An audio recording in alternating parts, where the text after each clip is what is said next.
Assalamualaikum warahmatullahi wabarakatuh. Perkenalkan, saya Amanda. Pada kesempatan ini saya akan menjelaskan materi mengenai karakteristik psikologi pada peserta didik. Untuk itu, terlebih dahulu kita harus mengetahui definisi dari peserta didik itu sendiri, di mana peserta didik merupakan suatu individu yang utuh, yang artinya mereka memiliki dua sisi, yaitu sisi jasmani dan sisi rohani, serta mereka memiliki kebutuhan pribadi sekaligus kebutuhan sosial dan hubungan dengan Tuhannya. Pada hal ini, mereka mencakup dua aspek, yaitu aspek pertumbuhan dan aspek perkembangan.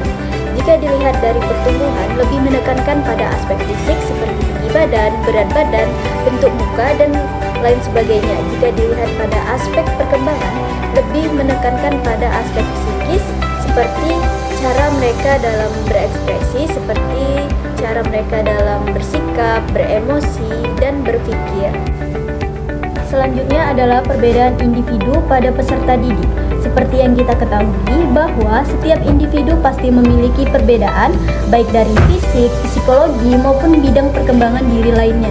Jika dilihat dari fisik, contohnya seperti warna kulit pada setiap individu yang tentunya tidaklah sama. Selain warna kulit, terdapat perbedaan fisik lainnya seperti tinggi badan, bentuk muka, bentuk tubuh, dan lain sebagainya. Jika dilihat pada bidang psikologi, lebih menekankan pada motivasi, minat, bakat, dan kepandaian di tiap anak yang tentunya tidaklah sama. Selanjutnya pada bidang perkembangan diri meliputi kognitif, yaitu kemampuan berpikir dan memahami pembelajaran pada setiap individu. Yang kedua adalah bahasa. Ada individu yang cepat berbicara atau menulis, dan ada juga yang lambat. Selanjutnya, yang ketiga adalah motorik, yaitu keterampilan gerak. Misalnya, ada anak yang lincah dan ada yang kurang koordinasi. Yang keempat adalah latar belakang. Ekonomi keluarga, pola asuh, budaya sangat berpengaruh pada cara belajar di setiap anak. Yang kelima adalah bakat.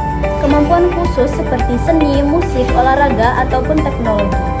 Yang keenam adalah kesiapan belajar, seperti tingkat kematangan fisik dan mental anak sebelum belajar. Contohnya seperti guru tidak bisa menyamaratakan cara mengajar karena setiap anak berbeda sesuai bidang perbedaannya.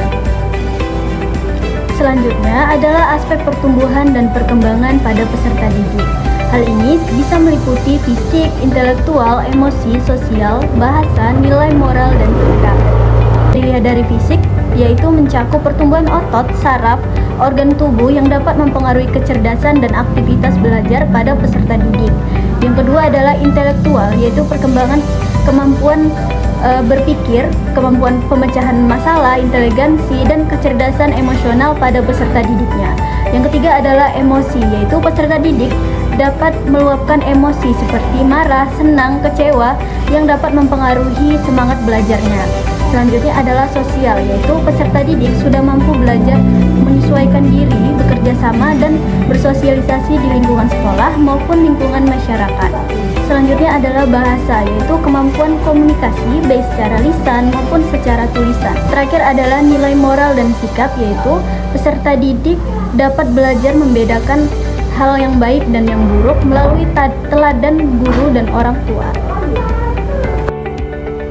Terdapat 3 tipe kepribadian pada peserta didik. Yang pertama adalah psikoanalisis klasik, yang kedua adalah psikologi individual, dan yang ketiga adalah psikologi behaviorisme.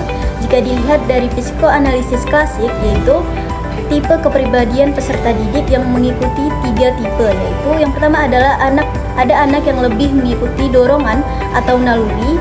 Yang kedua, ada anak yang lebih mengikuti realistis ataupun ego. Dan yang ketiga adalah ada anak yang lebih taat pada aturan atau superego. Selanjutnya, psikologi individual, yaitu ada anak yang punya rasa rendah diri, tapi hal itu bisa jadi pendorong untuk mereka dalam berprestasi. Yang terakhir adalah psikologi behaviorisme, yaitu perilaku anak di kelas terbentuk dari pengalaman dan penguatan seperti pujian, hukuman, dan pembiasaan.